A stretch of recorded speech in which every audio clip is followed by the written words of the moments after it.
Dear students, good morning. तो मैंने कल आप लोगों को इसके बारे में पढ़ाया, संसाधन एवं विकास। तो संसाधन तो आप लोग जान गए होंगे, विकास को भी समझ गए होंगे। यहाँ से देखिए, क्लास 10 सब्जेक्ट है सोशल साइंस। क्लास 10 अर्थात कक्षा 10वीं, सब्जेक्ट अर्थात विषय सोशल साइंस अर्थात सामाजिक विज्ञान। संसाधन एवं विकास, ये था हमारा हेडिंग। इसको पकड़ कर रखना है, छोड़ना नहीं है। आगे मैं लेकर चलता हूँ। मैंने आप लोगों को कल पूछा था संसाधन किसका, इसी के बारे में पढ़ेंगे। जैसे जैसे संसाधनों का महत्व बढ़ा, उन पर नियंत्रण किसका हो, उनका उपयोग कैसे हो और किसकी भलाई के लिए हो, इन सवालों का जवाब भिन्न समाज ने अलग अलग तरीकों से निकाला। कई समाजों में संसाधनों पर अधिकार पूरे समाज के पास संयुक्त रूप से रहा और उनके उचित उपयोग के लिए सामुदायिक नियम कानून बने। जमीन, जंगल, पानी के स्रोत पूरे समाज की साझी संपत्ति मानी गई। अक्सर ये समाज अपनी प्राकृतिक संसाधन को केवल भोग की वस्तु न मानकर उन्हें देवी का दर्जा दिया और मानने लगे कि जमीन, पेड़, नदी, समुद्र, जानवर, चट्टान आदि देवी देवता है, जो हमें आजीविका देते हैं अर्थात जीवन यापन करने के साधन देते हैं। मिट्टी भी क्या है? एक प्रकार का संसाधन है। मिट्टी से क्या बनाया जाता है? मकान को छाने के लिए खपरे, पक्की ईंटें, कच्ची ईंटें। तो यही है। आगे देखते हैं। इस कारण समाज का कोई सदस्य संसाधनों का अनुचित उपयोग नहीं कर सका और सबकी उन तक पहुंच बनी रही। कुछ समाजों में संसाधन सामुदायिक नियंत्रण में न होकर कुछ व्यक्तियों के हाथ में रहा। इनमें कुछ भूस्वामियों का जमीन पर स्वामित्व बना और वे सामान्य लोगों से उन पर काम करवाकर जमीन का लाभ उठाते रहे। कुछ समाजों में कृषि भूमि और सिंचाई का प्रबंध करने तथा उस क्षेत्र की रक्षा के लिए राजा बने, जो किसानों से उत्पादन का एक बड़ा हिस्सा करों के माध्यम से ले लेते थे। इनमें अधिक संसाधनों का जटिल उपयोग हो पाया और मनुष्य की उत्पादक क्षमता बहुत बढ़ी। विशाल भवन, कलाकृति, नगर, व्यापार आदि उनके पहचान बने और उनका क्षेत्र विस्तार लगातार बढ़ते गए और वे विशाल साम्राज्य निर्मित कर पाए। लेकिन साथ साथ इन समाजों में आंतरिक असमानताएं बढ़ती गई और ऊंच नीच, वर्ग भेद, जाति भेद, गुलामी, औरतों को दोयम दर्जा आदि स्थापित हुए। हम लोग पढ़ रहे हैं संसाधन किसका। तो किसका है संसाधन? कुछ संसाधन पूरे समाज का रहा, कुछ संसाधन राजाओं का रहा, कुछ संसाधन कृषकों का रहा। इसी के बारे में आप लोग पढ़ रहे हैं। मानव इतिहास की अगली महत्वपूर्ण क्रांति आज से लगभग 250 वर्ष पहले शुरू हुई, जिसे हम औद्योगिक क्रांति कहते हैं। क्या क्रांति कहते हैं? औद्योगिक क्रांति।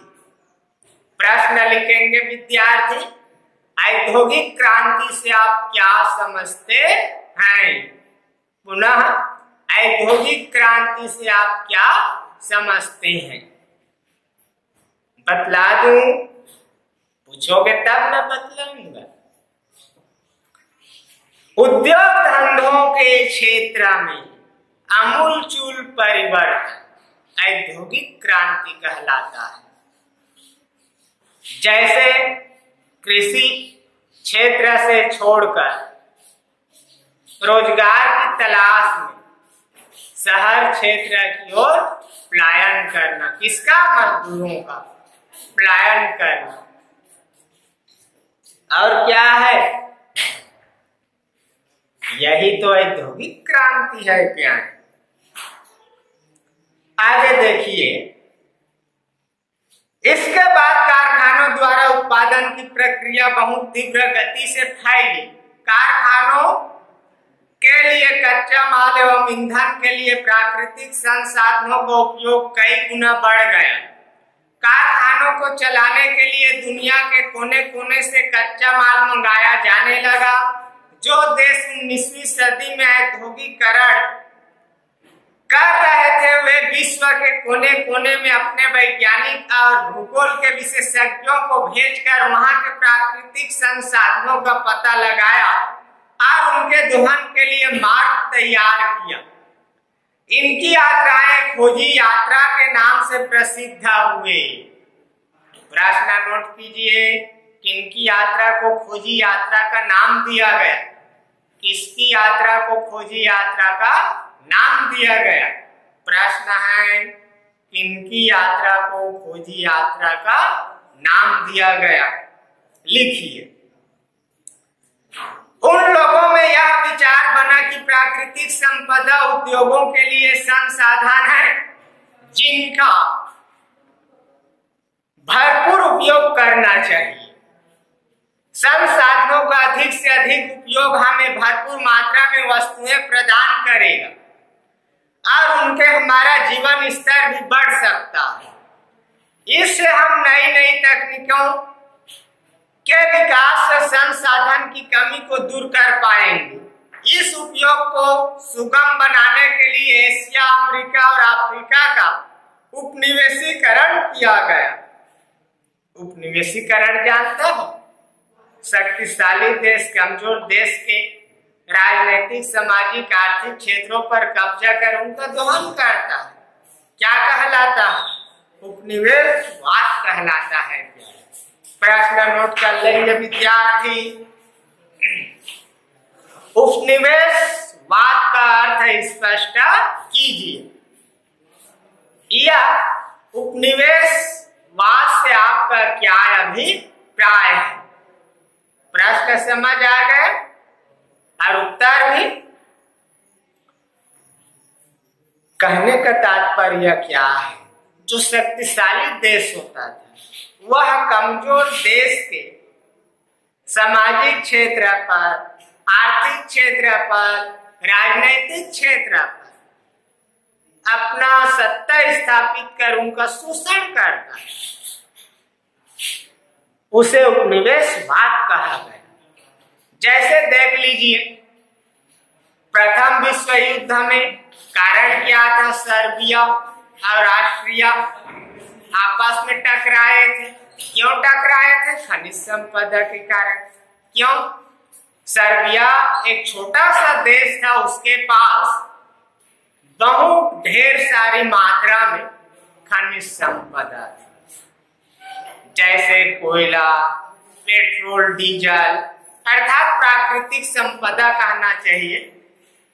तो ऑस्ट्रेलिया की नजर उस पर थी, सर्बिया पर।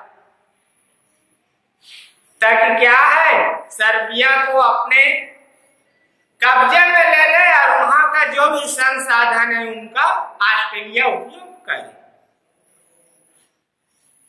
अपने लाभ कमाने के लिए। और इसी कारण प्रथम विश्व युद्ध छिड़ा था। वैसा तो है उपनिवेशीकरण। समस्या यह थी कि वहां के निवासी कबीलाई या कृषक समाज के थे और अपनी जमीन व जंगल का गैर औद्योगिक और गैर व्यापारिक उपयोग करते थे।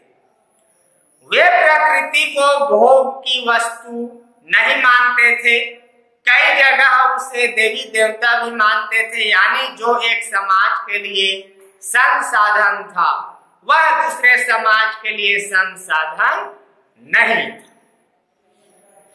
ऐसे में दोनों के विचारों के बीच टकराव स्वाभाविक था। उद्योगपति जंगल काटकर व्यापारिक फसल उगाना चाहते थे या जंगलों व खेतों की जगह खदान स्थापित करना चाहते थे या फिर नदियों पर बिजली बनाने के लिए बांध बनाना चाहते थे, लेकिन पारंपरिक लोग अपने पुराने तरीकों से उनका उपयोग करते रहना चाहते थे। यह टकराव आज भी जारी है।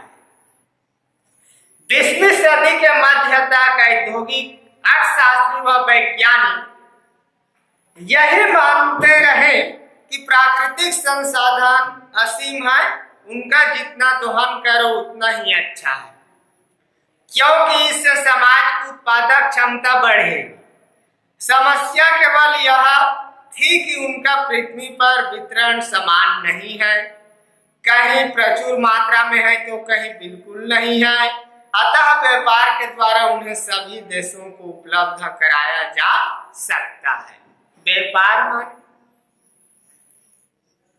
वस्तुओं को एक स्थान से दूसरे स्थान बेचना या एक देश से दूसरे देश बेचना व्यापार कहलाता है।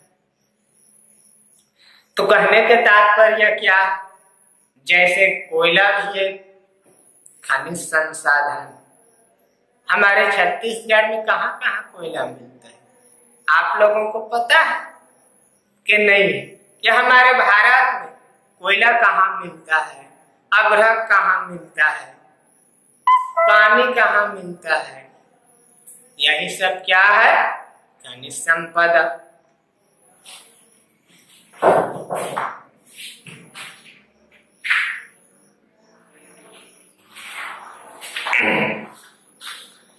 तो देख लीजिए, अगला हमारा हेडिंग है प्यारे, इसमें पर्यावरण विज्ञान की नजर से।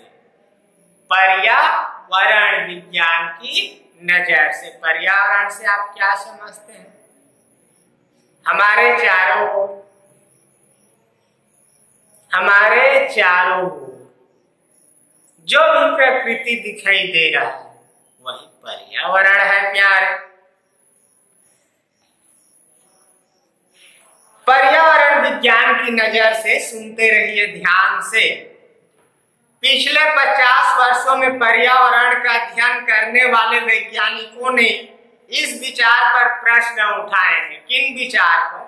उदाहरण के लिए 1950 के दशक में अमेरिका के कई क्षेत्र के लोगों ने पाया कि उनके इलाके में पक्षियों की चहचहाट नहीं सुनाई दे रही है, न ही वे कीट पतंगों व मधुमक्खियों की गुनगुनाहट सुन पा रहे हैं। पता चला कि वे लगातार रासायनिक दवाओं के छिड़काव के कारण खत्म हो गए हैं। 1962 में राइचल कार्सन ने अपनी पुस्तक निस्तब्ध वसंत साइलेंट स्प्रिंग में लिखा है कि पक्षियों और कीट पतंगों की चुप्पी के पीछे कीटनाशकों का भयावह प्रभाव है जो मनुष्य पर भी पड़ रहा है। क्या करते हैं आप लोग? फसल लगाएं और फसल में जो कीट है उसको भगाने के लिए अनेक प्रकार की दवाइयों का इस्तेमाल करते हैं, छिड़काव करते हैं। तो ये इसी प्रकार से जो पक्षी थे या कीट पतंग थे वह उन इलाकों में नहीं दिख रहे थे। किन इलाकों में? अमेरिका के इलाकों में, जो मनुष्य पर भी पड़ रहा है।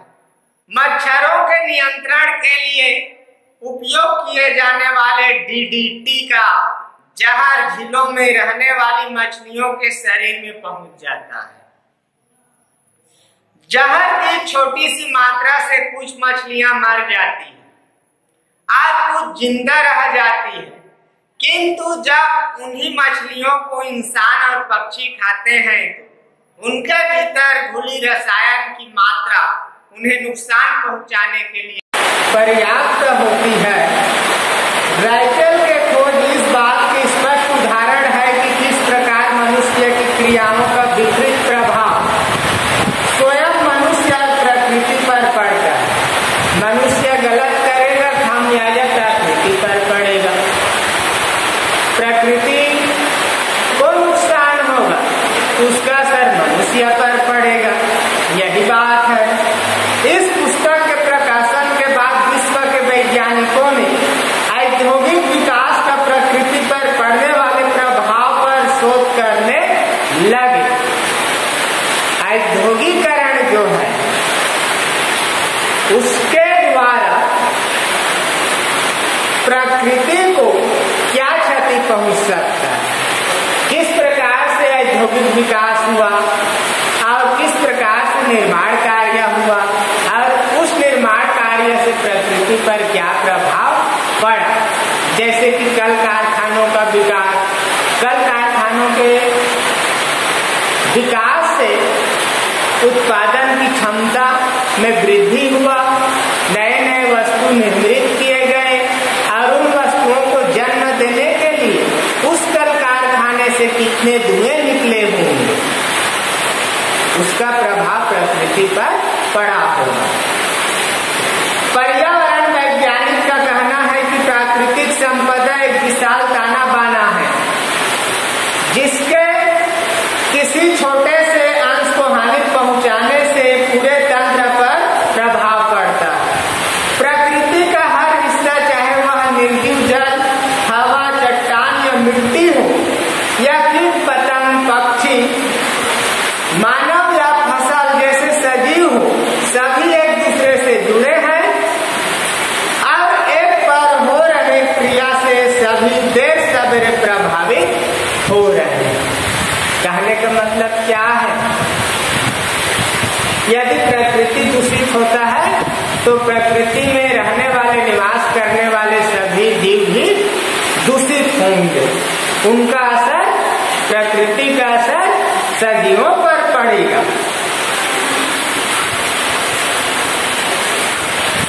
अगर हम कीड़ों को मारने के लिए रासायनिक कीटनाशकों का प्रयोग करते हैं तो वह न केवल कीड़ों को मारते हैं मगर अनाज के माध्यम से हमारे शरीर में भी प्रवेश कर जाते हैं और उन फसलों के भूसे खाने वाले जानवरों के शरीर में प्रवेश करते हैं। हमारे शरीर में वे धीरे धीरे संचयित होते रहते हैं और कैंसर जैसे लंबे समय की बीमारियां उत्पन्न करते हैं। अगर हम रसायन युक्त औद्योगिक अपशिष्टों को नदी नालों में प्रवाहित करते हैं तो उस पानी में रहने वाली मछलियां, वन्य जीव या उस पानी को पीने वाले जानवर प्रभावित होते हैं और उन्हें खाने वाले मानव प्रभावित होते हैं। इसी तरह हवा में प्रदूषण बढ़ने से या जंगलों के कटने से या खाद्यान्नों से पर्यावरण प्रभावित होता है। यह सब इसलिए होता है क्योंकि हमारी धरती के हर तत्व आपस में गुथे हैं।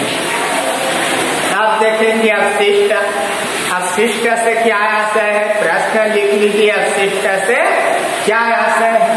तो आप लोगों को पता होगा। उपयोग करने के पश्चात जो भी वस्तु या चीज बच जाता है उसको हम अपशिष्ट कहते हैं। जैसे कि उदाहरण के लिए गन्ने का रस निकालने के पश्चात उसके खोई को क्या करते हैं? फेंक देते हैं, वो अपशिष्ट हो गया। जैसे हम लोग बिस्कुट खाते हैं, बिस्कुट खाने के पश्चात उसके जो पन्नी है, लिफाफा, उसको फेंक दिए, वो भी अपशिष्ट है। कल कारखाने से जो भी बचे हुए पदार्थ है बाहर फेंक दिया जाता है, वो भी क्या है? अपशिष्ट है। तो इसी के बारे में पढ़ेंगे आप उन लोग। उत्पादन या फेंक दिया जाता है। उदाहरण के लिए गन्ने का रस निकालने के बाद गन्ने की खोई को फेंक देते हैं, या फिर जब हम बिस्कुट खरीद कर खाते हैं तो प्लास्टिक पेपर को बेकार मानकर फेंक देते हैं। कारखानों में कच्चे माल का अनुपयोगी हिस्सा या उत्पादन में उपयोग किए रसायन युक्त पानी या धुआं जिन्हें बाहर निकाला जाता है, बहुत से अपशिष्ट का अन्य उपयोग किया जा सकता है, जैसे गन्ने की खोई से कागज बनाना या उसे ईंधन के रूप में उपयोग करना। इसी प्रकार विशेष संयंत्रों से गंदे पानी या धुएं से हानिकारक रसायनों को अलग किया जा सकता है। दुनिया में कोई भी चीज बेकार नहीं है। सरकार ने साबित कर दिया, आप लोगों को पता होगा। अभी गोबर संयंत्र चल रहा है, गोबर को खरीदा जा रहा है। सरकार क्या कर रहा है? गोबर को खरीदने का कार्य कर रहा है। उसको खरीद करके खाद बनाएगा। खाद बनाने के पश्चात क्या करेगा सरकार? लिया है उसके 4 गुने दाम पर उसको बेच देगा। उपयोगी हुआ कि नहीं हुआ? दुनिया में सड़ी सी सड़ी चीज का उपयोग है प्यारे, कोई बेकार नहीं। यहाँ सुने अपशिष्ट के बारे में आप लोग। औद्योगिक उत्पादन की प्रक्रिया ने इस ताने बाने को बुरी तरह प्रभावित किया।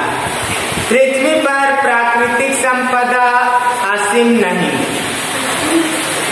इनके अंधाधुंध उपयोग से यह संपदा हमेशा के लिए खत्म होते जा रहा है। आज हम जिस मात्रा और तरीकों से संसाधनों का उपयोग कर रहे हैं वह इस संपदा को नष्ट कर देगी। नदियां नालों में बदल रही है, भूमि और वायु प्रदूषित हो रहे हैं। आने वाले वर्षों में इसके गंभीर परिणाम होंगे। हम इस पाठ में प्राकृतिक संसाधन को समझेंगे और इन द्वंद्वों पर विचार करेंगे। तो ये था हमारा पर्यावरण विज्ञान की नजर से वह अपशिष्ट। प्रश्न लिख लीजिए आप लोग। प्रश्न है, प्राकृतिक संपदा किस प्रकार संसाधन बनती है? उदाहरण देकर समझाइए। नेक्स्ट प्रश्न है, प्राकृतिक संपदा के बारे में कबीलाई समुदायों में क्या सोच थी और वे उनका उपयोग किस तरह करते थे? नेक्स्ट प्रश्न लिखिए, औद्योगिकरण से आप क्या समझते हैं? नेक्स्ट प्रश्न लिखिए, उपनिवेशीकरण से आप क्या समझते हैं? यह उपनिवेशवाद का आशय स्पष्ट कीजिए। मैं कल आप लोगों को फिर पढ़ाऊंगा प्यारे प्राकृतिक संसाधन। धन्यवाद।